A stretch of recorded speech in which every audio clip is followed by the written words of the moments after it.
શાશ્વતી હોળીનો આજે 9મો અને છેલ્લો દિવસ.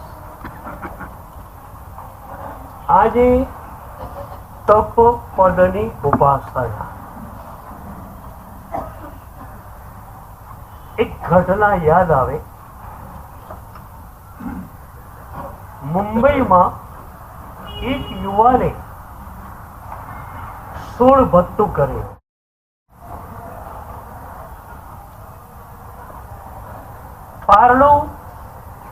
પારણા પાછળ જ આવતું હતું. પત્રિકાઓ છપાઈ ગઈ પારણાની, સંબંધીઓને મોકલાઈ પણ ગઈ. એક સંબંધી પાલનપુરમાં રહેતા હતા. પર્યુષણની અંદર એમને પત્રિકા મળી, પણ એ પોતે 64 પૂરી ઔષધમાં હતા. પછી પણ સંઘના અગ્રણી હોવાને કારણે તપસ્વીઓના પારણા, તપસ્વીઓનું બહુમાન, રથયાત્રા, ચૈત્ય પરિપાટી, આ બધા જ કાર્યક્રમો અઠવાડિયા સુધી ચાલવાના હતા. એટલે એ ભાઈએ વિચાર્યું કે પર્યુષણ પછી અઠવાડિયા 10 દિવસે મુંબઈ જઈને એની શાતા જરૂર પૂછી આવીશ. 10 ને બદલે 12 દિવસ થઈ ગયા પર્યુષણ પછી. એ પાલનપુર વાળા ભાઈ બોમ્બે સેન્ટ્રલ રાત્રે 9:15 પહોંચ્યા. ટેક્સી કરી પેલા ભાઈને ઘરે ગયા. 10 વાગે એ ઘરમાં એ પ્રવેશ્યા. પેલું યુવાન 16 ભત્તાના પારણા પછી ઓફિસે જતો ચાલુ થઈ ગયેલો. રોજના નિયમ પ્રમાણે રાત્રે 9:30 આવેલો ઘરે. હાથ મોઢું ધોઈ અને એ ડાઇનિંગ ટેબલ ઉપર જમવા માટે બેઠેલો. પેલો ભાઈ એ 16 ભત્તા વાળાની સાતા પૂછવા માટે આવે છે અને એ 16 ભત્તાઓનો આરાધક રાત્રે 10 વાગે ડાઇનિંગ ટેબલ ઉપર બેસીને ગરમા ગરમ ભાખરી અને શાક ખાઈ રહ્યો છે.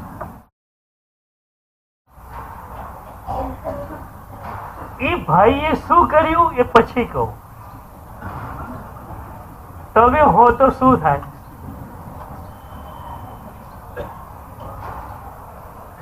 ભલે બોલો નહીં, મનમાં વિચાર શું આવે? લ્યો, આ 16 ભત્તું કર્યું. આ 16 ભત્તું કર્યું કે લજવ્યું? સાલા 16 દિવસ તું ભૂખ્યો રહી શક્યો. આખો દિવસ ઠોક ઠોક કર્યું હશે. રાત્રે 10 વાગે તું ખાવાનું છોડી શકતો નથી. આ જ વિચાર આવે ને તમને?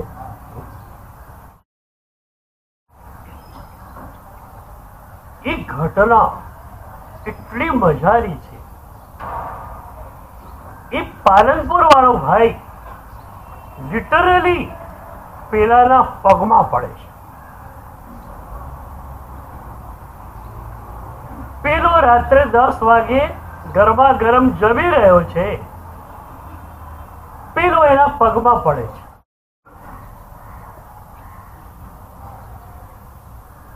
પેલાનું જમવાનું પૂરું થયું, બેઉ બેઠા. એ વખતે આ પાલનપુર વાળા ભાઈએ કહ્યું, શું પ્રભુની કૃપા, શું ગુરુદેવના પચ્ચખાણની કૃપા, તમે 16 ભત્તું કરી શકેલા. વાહ, ધન્યવાદ છે તમને.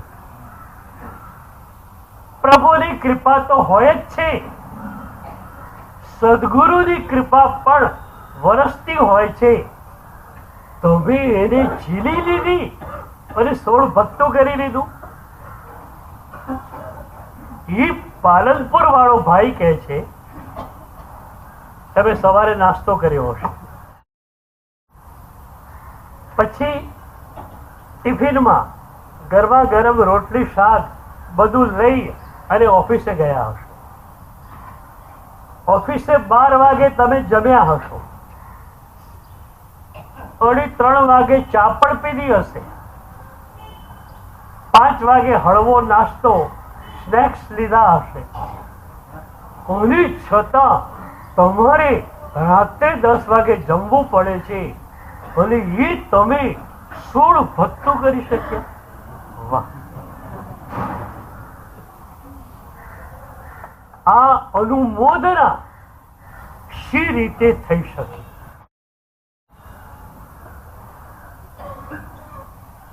કાંટા અને ગુલાબ બેઉ સાથે જ હોય છે.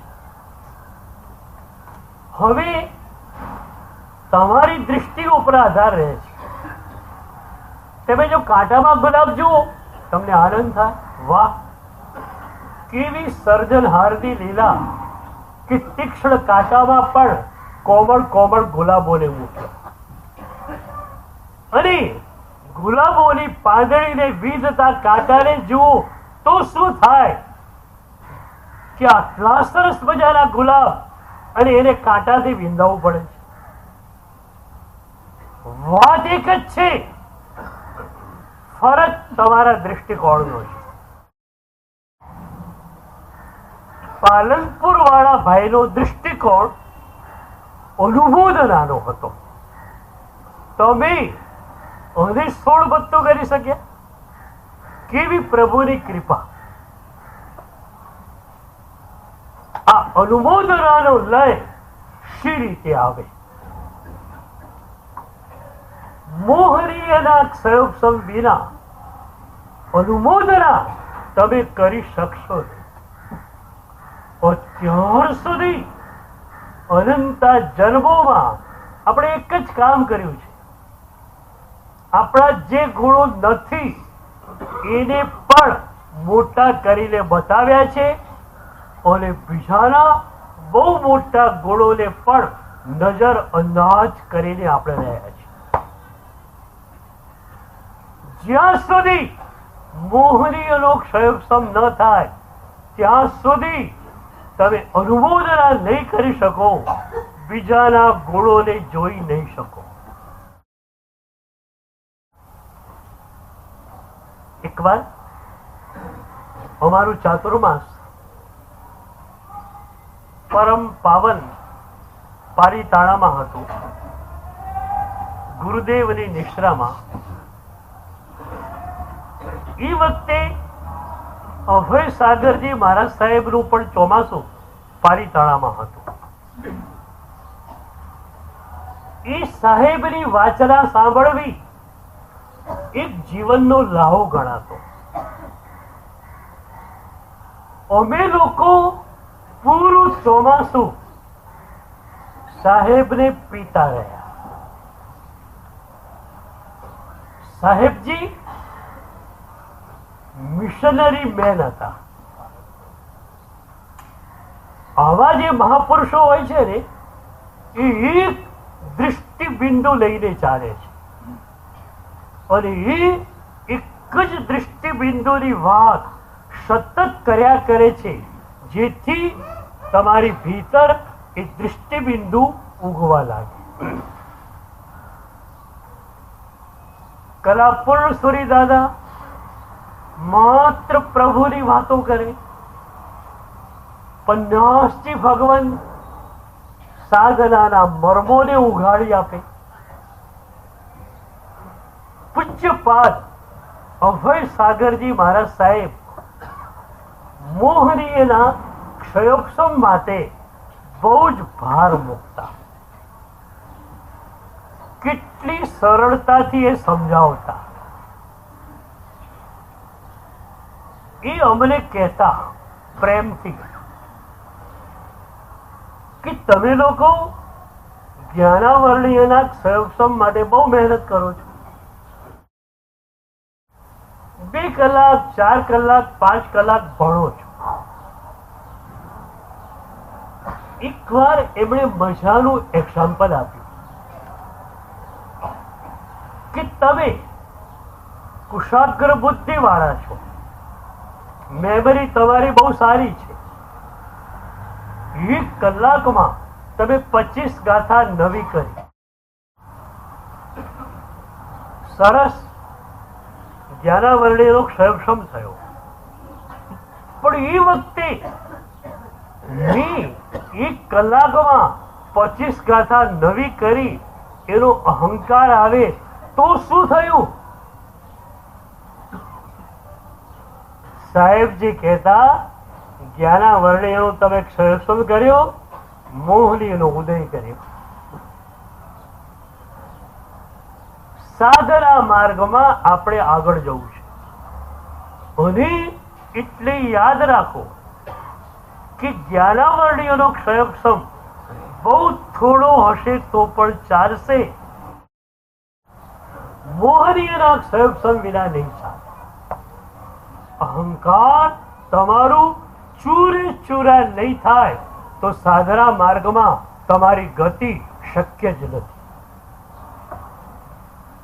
શાસ્ત્રમાં એક સરસ પ્રશ્ન કરવામાં આવ્યો છે. એક યુવાન છે, એને દીક્ષા લેવી છે.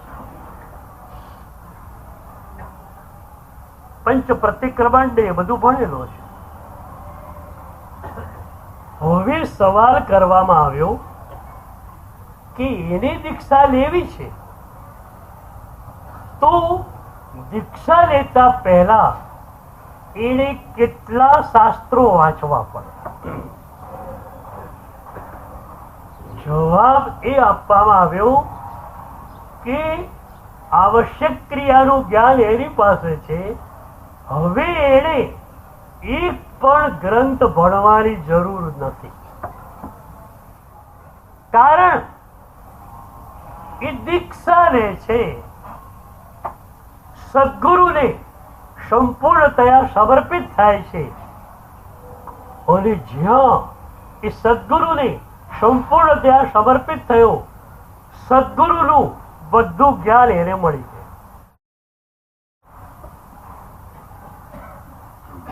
તમારા શરીરમાં તકલીફ થઈ, તમારા ફેમિલી ડોક્ટરે કહ્યું કે મોટી હોસ્પિટલમાં એડમિટ થવું પડશે અને કદાચ ઓપરેશન પણ કરવું પડશે. તમે બ્રિજ કેન્ડી કે જસલોકમાં એડમિટ થાવ તો એવી મોટી હોસ્પિટલમાં એડમિટ થતા પહેલા તમારી પાસે કેટલું મેડિકલ નોલેજ હોવું જરૂરી છે?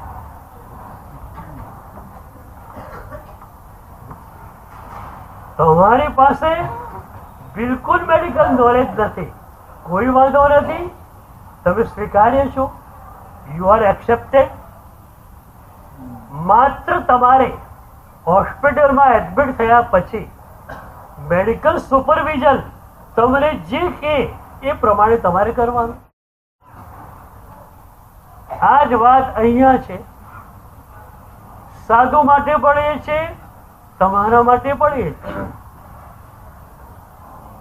સદગુરુને તમે સમર્પિત થઈ ગયા પછી તમારે શું કરવું, શું ન કરવું એ બધું જ સદગુરુ તમને ટુ ધ પોઈન્ટ વારંવાર જણાવ્યા કરશે.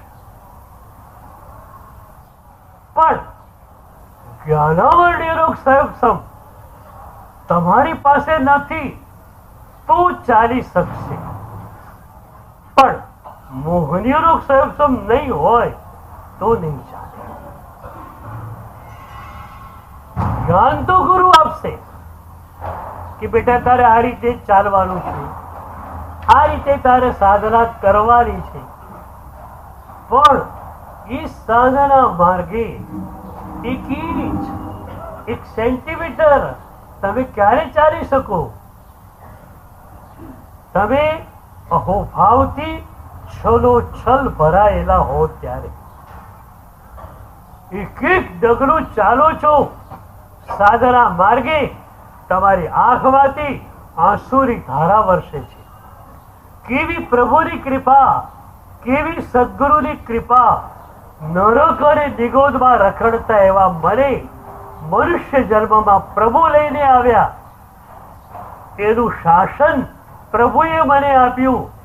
એની સાધના સદગુરુ દ્વારા પ્રભુએ મને અપાવી અને એક એક ડગલું ચાલું છું એ માત્ર ને માત્ર પ્રભુની કૃપાથી, સદગુરુની કૃપાથી. આ કૃપાનો સ્વીકાર ક્યારે થઈ શકે? જ્યારે મોહની રોગ સ્વયં સમજે ત્યારે. અગણિત જન્મોમાં સાધના કરી મેં અને તમે આપણી અતીતની યાત્રામાં સાધના નહીં કરી એવું નહીં માનતા. પ્રભુનું શાસન મને અને તમને મળેલું. મેં અને તમે પ્રભુ શાસનની સાધનાઓને ઘૂંટેલી. ગરબડ ક્યાં થઈ? ક્યાં ગરબડ થઈ? પ્રભુનું શાસન મળ્યું, પ્રભુની સાધના મળી. એ પ્રભુની સાધના મેં અને તમે કરી અને છતાં મારો અને તમારો સંસાર ચાલુ રહ્યો. Where was the fault? તકલીફ ક્યાં હતી? તકલીફ ત્યાં થઈ કે સાધનાની પસંદગીમાં પણ આપણે આપણી બુદ્ધિને મહત્વપૂર્ણ બનાવી અને સાધના માર્ગે ચાલ્યા. ત્યાં પણ આપણા કર્તૃત્વને આપણે મહત્વપૂર્ણ માન્યું. કઈ સાધના કરવી? ગુરુએ નક્કી નતું કર્યું, તમે નક્કી કરેલું. એટલે તમારી બુદ્ધિ દ્વારા તમે તમારી સાધના પસંદ કરેલી. આ પહેલી ભૂલ થઈ. અને પછી તમે પસંદ કરેલી સાધના માર્ગ ઉપર ચાલ્યા. એમાં પણ પાછું તમારું કર્તૃત્વ આવ્યું. હું આ સાધના માર્ગ પર ચાલું છું. એક અહંકારને કારણે અગણિત જન્મોમાં થયેલી આપણી સાધના વ્યર્થ થઈ, ટોટલી મિનિંગલેસ થઈ. આપણને એનો કોઈ જ લાભ મળી શક્યો નહીં. એટલે આજથી નક્કી કરો કે જો મારે પ્રભુએ કહેલી સાધનાને સમ્યક રીતે આરાધવી છે તો મોહની એના સંયમ વિના ચાલશે.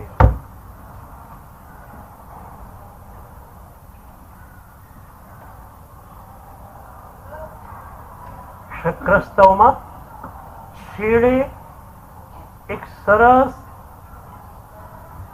પંક્તિ આવે છે, ગૃહાણાસ્મત કૃતમ જપમ. શક્રસ્તવનો પાઠ કર્યા પછી ઓમ વ્રીમ શ્રીમ અર્હમ નમઃનો જાપ કરવાનો હોય છે. એ જાપ કર્યા પછી ભક્ત શું કહે છે? ગૃહાણાસ્મત કૃતમ જપમ. પ્રભુ, મેં આ જે જપ હમણાં કર્યો એને તું સ્વીકારી. બહુ મજાની વાત છે. જપનું પુણ્ય કે જપ દ્વારા થયેલી નિર્જરા ભલે મારી પાસે, પણ જપનું કર્તૃત્વ પ્રભુ તું લઈ લે. મારી પાસે જો જપનું કર્તૃત્વ આવ્યું તો અહંકારને કારણે મારી એ જપની સાધના સંપૂર્ણતયા વ્યર્થ જવાની છે. મેં 1 કરોડનો જાપ કર્યો ખરા, ગયા. પ્રભુની કૃપા જાપ થયો.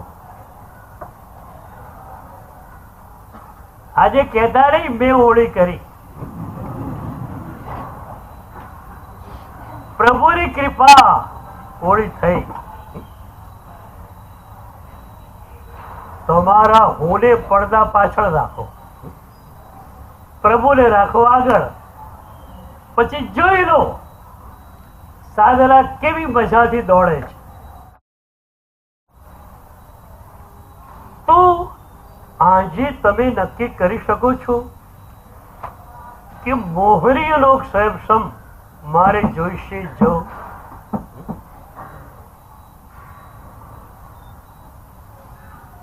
હવે 1 મહિનો જ બાકી રહ્યો છું મારે, એટલે મારે તમને જેટલું અપાય એટલું આપી દેવું છે.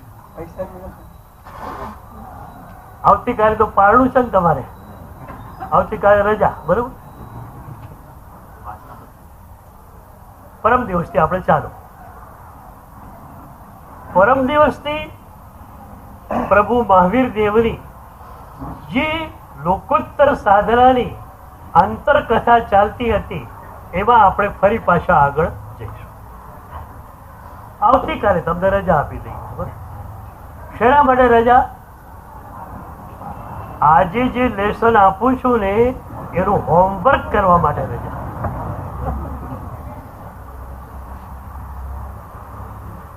તો આટલું નક્કી થાય છે તમારા મનમાં કે મોહનીયના ક્ષણ વિના ચાલશે જ નહીં.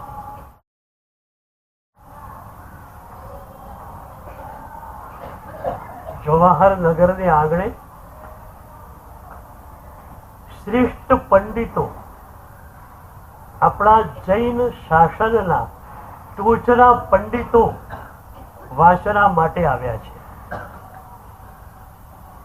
જે પંડિત વર્યો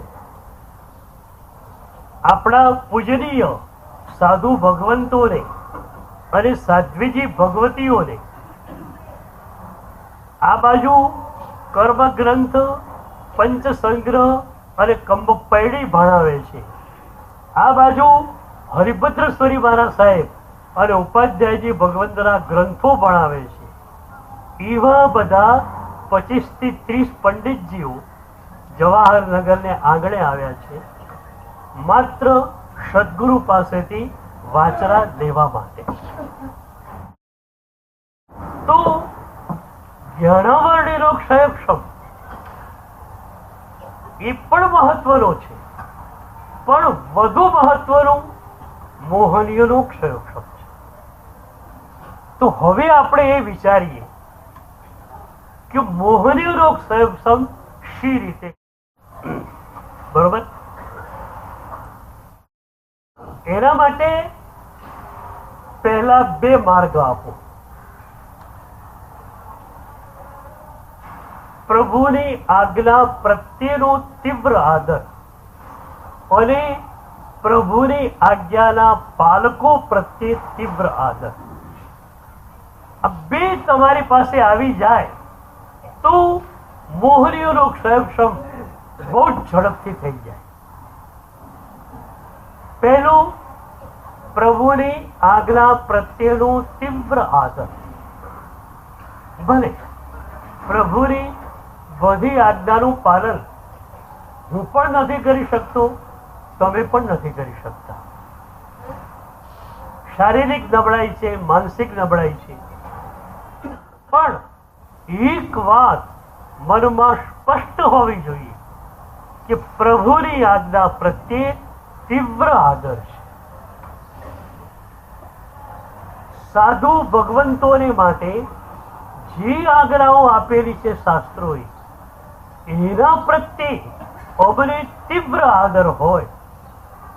શ્રાવકોને માટે જે આજ્ઞાઓ પ્રભુએ આપેલી છે એના પ્રત્યે તમને તીવ્ર આદર હોય. અને એ પછી બીજું ચરણ છે એ આજ્ઞાના પાલકો પ્રત્યે તીવ્ર આદર. ઘણી વાર છે ને તમારું મન તમારી જોડે ચીટિંગ કરતું હોય છે. તમને એમ થાય કે પ્રભુની આજ્ઞા પ્રત્યે આદર તો બને છે, પણ પ્રભુની આજ્ઞા પ્રત્યે તમને આદર છે કે નહીં એની પારાશીસી શું? પારાશીસી આ છે કે પ્રભુની આજ્ઞાના એક એક પાલક પ્રત્યે તમને બહુમાન ભાવ થાય છે. નહીતર અનાદિની રીત આપણી પાસે એ જ છે કે મનુષ્યોમાં બે ભાગ પાડી નાખવાના, સારા અને ખરાબ. સારા કયા? મને સારો માને એ સારા, મારા અહંકારને થાબડે એ સારા. ખરાબ કોણ? મારા અહંકારને ખોતરે તે ખરાબ. મને ખરાબ કે બધા ખરાબ, મને સારું કે બધા સારા. આ દૃષ્ટિકોણ લઈને અનંતા જન્મોમાં આપણે ચાલ્યા છીએ. કોણ સારું લાગે છે? તમને બધા ગુણવાન ગમે છે કે તમને સારા માને એ તમને ગમે છે? તમારા હું ને થાબડે છે એ તમને ગમે છે તો મોહની એના ઉદયમાં તમે આવ્યા. અને પ્રભુની આજ્ઞાનું જે પાલન કરે છે એ તમને ગમે છે તો મોહની એના ક્ષયક્ષમમાં તમે આવ્યા. તો અત્યાર સુધી તમારી સારાની અને ખરાબની વ્યાખ્યા આ હતી. અત્યારે પણ એ જ છે ને?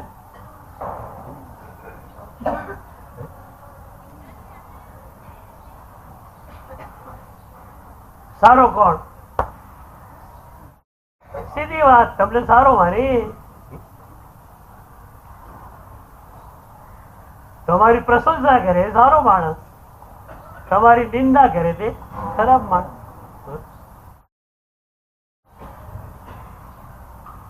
તો આ વર્તુળમાંથી આપણે બહાર નીકળવાનું છે અને પ્રભુની આજ્ઞાના જે પણ પાલકો છે એ બધાને આપણે સારા માનવાના. એક માર્ગાનુસારી હિન્દુ માણસ છે, એનામાં મોરાલિટી નૈતિકતા બહુ સારી છે, તમને એના પ્રત્યે પણ આદર થાય.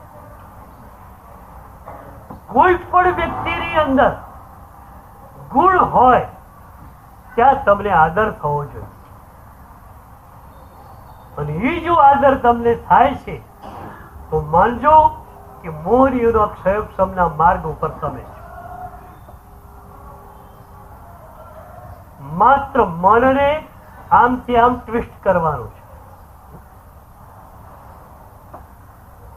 મન તમારા હાથ પગ, તમે મનના હાથમાં.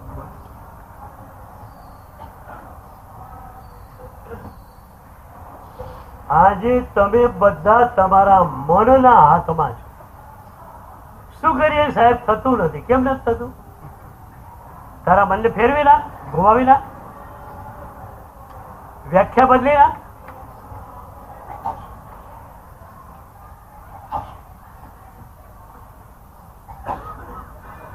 પણ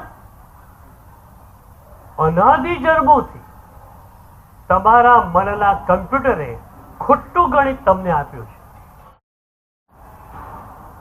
કમ્પ્યુટર છે ને મોટા મોટા દાખલા ગણી આપે, પણ એને તમે પાયો ખોટો આપ્યો તો શું થાય? 2 + 2 = 5. આ તમે એકમ આપી દીધું કમ્પ્યુટરને, બધા દાખલા ખોટા આવવાના કે 2 + 2 = 5. બધા દાખલા ખોટા આવવાના, પાયો જ ખોટો આપ્યો છે. તમારા મનના કમ્પ્યુટરનો પાયો જ તમે ખોટો આપ્યો છે,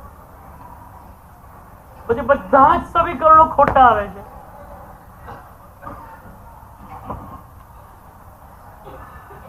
અહીંયા આવ્યા પછી પણ ક્યારેક તો મન બદલી શકાતું નથી, કારણ એટલી તીવ્ર ઈચ્છા શક્તિ હોતી નથી. ભૂતકાળમાં આ ચાદર પ્રભુની મેં એને તમે પહેરેલી છે, પણ એ ભૂતકાળમાં આ ચાદર મળી તો પણ ખોટું સમીકરણ ગયું નહીં. એટલે મનને આપણે બદલી શક્યા નહોતા. આ જન્મમાં મનને બદલી શકો એમ છો?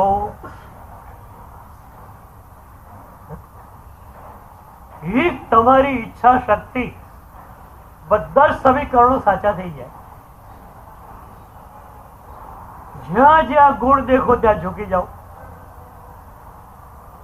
પ્રભુની આજ્ઞાનું પાલન જ્યાં જ્યાં તમે જુઓ ત્યાં તમને આદર આવી જાય. તો શું થયું તમને સમજાવો. બીજાના ગુણો દેખાય, તમારા દોષો દેખાય. તો બીજાના ગુણો દેખાય એને કારણે એના પ્રત્યે અનુમોદના ભાવ થાય. આ બહુ સારો, આ બહુ સારો, આ બહુ સારા. અને એની સામે પોતાના દોષ દેખાય એટલે હું ખરાબ છું આ વાત આવે. એક સૂત્ર આજે યાદ રાખો. પ્રભુ શાસનમાં તમારે પ્રવેશ કરવો હોય તો એક સૂત્ર હૃદયમાં કોરાઈ જવું જોઈએ, હોઠ ઉપર નહીં. દુનિયાના બધા જ આત્માઓ સારા જ છે. ખરાબ હોય તો માત્ર એક હું છું. આ સૂત્ર તમારા હૃદયમાં કોરાઈ જાય તો જ નિશ્ચય નહીંથી તમે પ્રભુ શાસનમાં પ્રવેશ કર્યો એમ કહી શકાય. તો હવે તમે નક્કી કરો. વ્યવહારથી પ્રભુ શાસન મળી ગયું, વ્યવહારથી તમને શ્રાવક પડું પણ મળી ગયું. પાંચમું ગુંઠાણું, નવાઈની વાત, ચોથું ગુંઠાણું નથી, સમ્યક દર્શન નથી કદાચ, પણ વ્યવહારથી તમને શ્રાવક કહી શકાય વ્યવહારની ભાષામાં. પણ નિશ્ચયથી તું પ્રભુ શાસનમાં પ્રવેશ થયો છે કે કેમ એ પણ જાણવું મુશ્કેલ છે. એટલે દુનિયાના બધા જ આત્માઓ સારા જ છે. ખરાબ હોય તો માત્ર એક હું છું. આ ભાવ હૃદયમાં ખોરાઈ જાય અને સતત એનું ગમ્મર વરોણું ચાલતું રહે તો તમે નિશ્ચયથી પ્રભુ શાસનમાં આવેલા કહેવાય. તો મોહરીયનો ક્ષમ આપણે કરવો છે એ નક્કી. અભ્યંતર તપ છે ને એના 6 પ્રકાર. એમાં 2 ત્રિપદી છે. એક સાધન ત્રિપદી, એક સાધ્ય ત્રિપદી. સાધન ત્રિપદી ફાઉન્ડેશન તૈયાર કરે અને સાધ્ય ત્રિપદીમાં તમે તમારી ભીતર ઉતરી જાઓ. તો સાધન ત્રિપદીમાં પ્રાયશ્ચિત, વિનય અને વ્યાવચ્ચ એ શું કરે? મોહરીનો ક્ષયક્ષમ કરે. પહેલું આવ્યું પ્રાયશ્ચિત. રાગ અને દ્વેષના કારણે કોઈ અકાર્ય થઈ ગયું, તમે ગુરુદેવ પાસે ગયા અને તમારી આંખમાં આંસુ છે, ધ્રુસકે ધ્રુસકે તમે રડો છો, ગુરુદેવ આ પાપ મારાથી થઈ ગયું, મને એનું પ્રાયશ્ચિત આપો. તો એ વખતે તમારા હૃદયમાં એ રાગ અને દ્વેષને કારણે જે પાપ કાર્ય થયું એની ગ્લાનિ છે અને એના કારણે તમારો રાગ અને દ્વેષ થોડોક ઓછો થશે.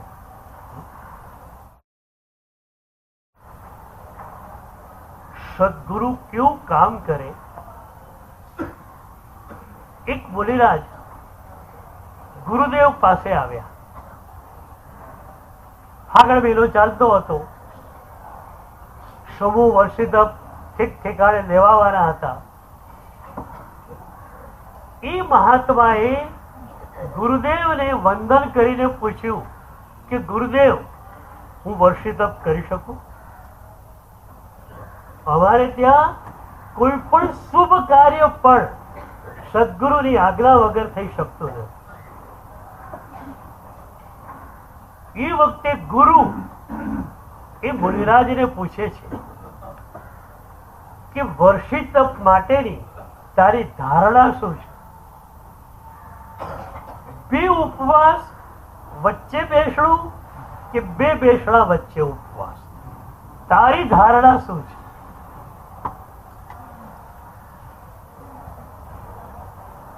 સવાલ ઊંડો હતો, પણ મુનિરાજ પ્રબુદ્ધ હતા, સમજી ગયા ગુરુના પ્રશ્નના હાર્દને. ગુરુ એ પૂછવા માંગે છે કે તારી પાસે વર્ષિત દ્વારા આશક્તિ વિજયનો હેતુ ખરો? આજે પણ ઉપવાસ, પરમ દિવસે પણ ઉપવાસ, બસ એક દિવસ વચ્ચે શરીરને થોડું ભાડું આપી દે. અમારે ત્યાં તો એવા મહાત્મા હોય છે જે બેસણાથી ને એકાસણાથી વર્ષિત કરે છે. આપણે ત્યાં જ અત્યારે સાધ્વીજીઓ છે જે એકાસણાથી વર્ષિત કરે છે. તો વચ્ચે એક દિવસ રોટલી દાળ થોડુંક ભાડું શરીરને આપી દે. તો આ અવધારણા હોય તો આ શક્તિ વિજયની અવધારણા થઈ. આજે પણ ઉપવાસ, પરમ દિવસે પણ ઉપવાસ, વચ્ચે ઠીક છે ઋષભદેવ દાદાની જેમ આપણે કરી શકતા નથી. ઋષભદેવ દાદાનું સ્મરણ કરીશું, આંખમાં આંસુ આવશે અને એ આંસુ સાથે ભોજન કરીશું અને એમાં પણ બને એટલી આસક્તિ ઓછી થાય એવો પ્રયત્ન કરીશું. આ એક અવધારણા હોય. બીજી અવધારણા એ હોય આજે બી બેસણું, પરમ દિવસે બેસણું, ઠીક છે વચ્ચે એક ઉપવાસ. ઉપવાસ આવે તો પેટ બી સરખું થઈ જાય પાછું. બેસણા બરોબર વપરાય બી ખરું.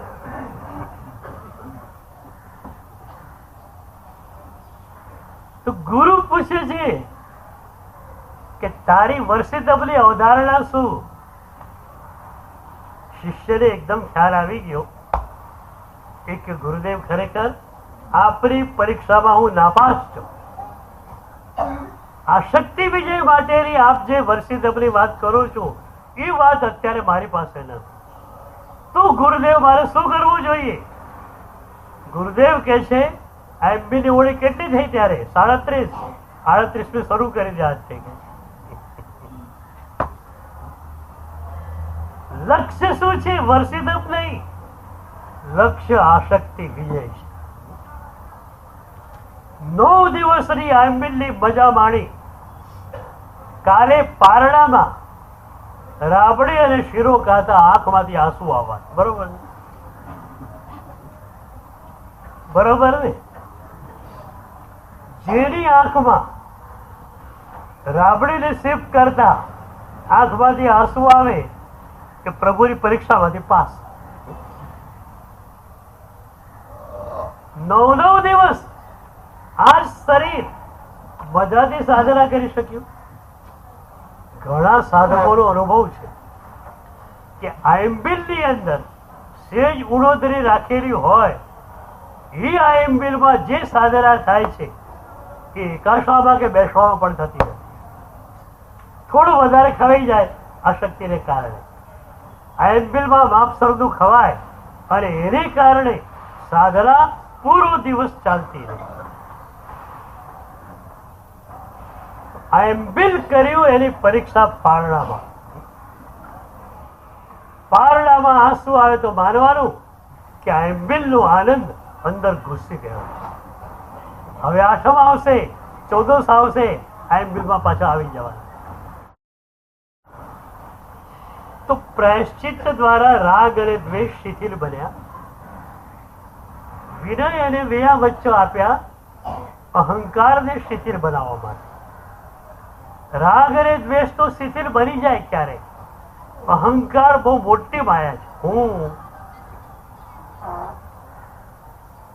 તો પહેલા વિનય આપ્યો કે વડીલોની સેવા કરો, વડીલોની ભક્તિ કરો,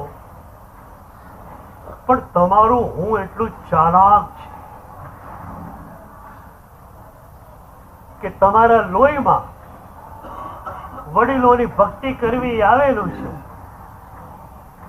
એટલે ભક્તિ પણ થતી જાય, અહંકાર એમને એમ રહે. ઘણી વાર તો વેયાવચ કરે ને અહંકાર આવે, વિનય કરે ને અહંકાર આવે. ગુરુની સેવા હું કેવી કરું છું? અરે ગુરુએ કૃપા કરીને તને સેવા આપી, તું ગુરુની સેવા કરે.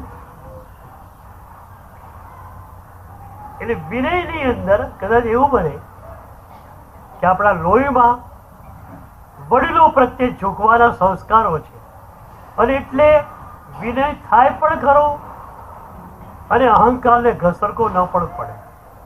એટલે વિયા વચ્ચે આપ્યું. એક સાધુ હોય, નાના સાધુની સેવા કર, આજના નવદીક્ષિતની સેવા કર. માંદા પડ્યા છે મુનિરાજ કોઈ પણ, 25 વર્ષના દીક્ષા પર્યાય વાળો મુનિ હમણાંના દીક્ષા પર્યાય વાળા મુનિના પગ દબાવે. આ જીર શાસન છે. એ વિયા વચ્ચે તમારી પાસે આવે એટલે અહંકાર જે છે તે ઘસાય. એટલે અભ્યંતર તપની પહેલી ત્રિપદી જે છે એ મોહરી રોગ સંયમ કહે, અને એ મોહરી રોગ સંયમ થાય એ પછી તમે સ્વાધ્યાયને લઈને તમારી ભીતર ઉતરો. સ્વાધ્યાય એટલે સ્વનું જ્ઞાન, હું કોણ છું, અને ધ્યાન અને કાયસર્ગ દ્વારા એ સ્વની અનુભૂતિ આપણે કરીએ. તો કેટલી મજાની સાધના પ્રભુએ આપણને આપી છે. બાહ્ય તપ પણ એટલો મજાનો છે. ઉડોદરી તમે 3 ટાઈમ જમો છો, જમવાની અંદર તમે ઓછું જમો, બપોરે તમે સરસ સાધના વગેરે કરી શકશો. અમે લોકો પહેલા રાજસ્થાનમાં ગયા ને ત્યારે રાજસ્થાની ભોજનની સિસ્ટમ અમને બહુ ગમી ગઈ. હવે તો ત્યાં પણ બદલાવ આવી ગયો છે અહીંના કારણે, પણ આ લગભગ 40 વર્ષ પહેલાની વાત કરું છું